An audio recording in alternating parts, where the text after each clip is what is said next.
we got to focus on what's in the best interest of the American people, and we've got to do what's right. Another issue that we're seeing now with what's going on in Israel, and you see all this stuff on these college campuses, and a lot of this stuff, MIT reported, a lot of these pro-Hamas demonstrators are being led by students on foreign visas who aren't even Americans. Well, I can tell you this as president, if you're here on a foreign student visa and you're making common cause with Hamas, I'm canceling your visa and I'm sending you home.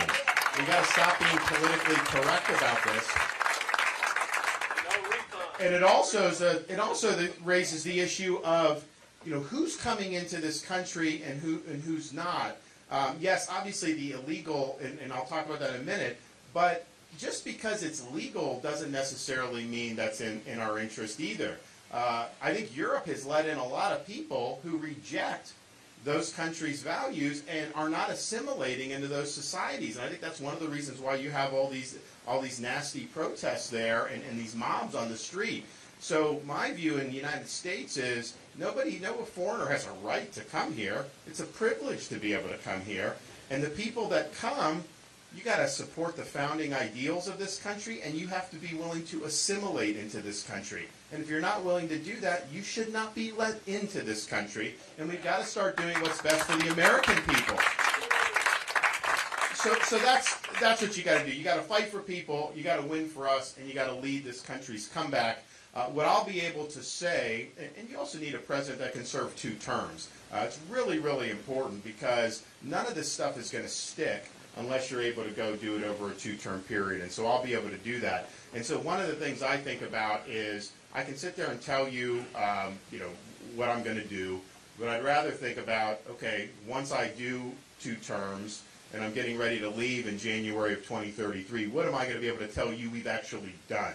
I give a farewell address, so what am I going to be able to tell you that we've accomplished as Americans? We'll be able to say a few things that are very important. One, we'll be able to say that we restored the American dream in this country, that people that work hard, get the most out of their God-given ability, can get ahead again. You're not going to be held back with rising inflation, interest rates, Bidenomics, bureaucracy. Will have opened up our energy for production so that we lower gas prices and lower energy costs. We will have gotten the bureaucracy off the back. We will have fought Congress to get them to stop spending so much money, which has driven the inflation in the first place.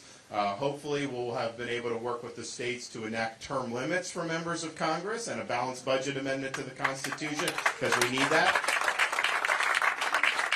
But it'll be a new day, and people will have more opportunity than previous generations. Second, we're going to be able to say we restored the sovereignty of this country. We're not going to have Mexican drug cartels controlling our southern border. You're not going to have people pouring in illegally. We're not going to have fentanyl pouring in. We will have constructed a border wall, and we will have held the drug cartels accountable for the carnage that they're causing in this country. We are losing tens of thousands of people every year because of fentanyl overdoses. That is coming through the southern border.